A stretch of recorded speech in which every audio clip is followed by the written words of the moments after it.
Ang pinakamahalagang pagdukot sa kasaysayan ay nagligtas sa China pero sumira sa buhay ng taong gumawa nito.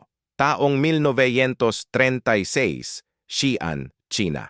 Ang batang general na si Jiang Shuiliang ay namamahala sa mga hukbo ng Hilagang Silangan habang si Chiang Kai-shek ay nakikipagdigma sa mga komunista. Ang Japan ay sakop na ang maraming teritoryo ng China, pero si Chiang ay patuloy na lumalaban sa sariling bayan. Si Jiang ay nakikita na ang China ay nawawasak dahil sa digmaang sibil. Gumawa siya ng desperadong plano na magkakaisa ang lahat laban sa Japan. Sa loob ng ilang buwan, inihanda niya ang lahat, ngunit kailangan niyang pilitin si Chiang na tumigil sa pakikipagdigma sa mga komunista.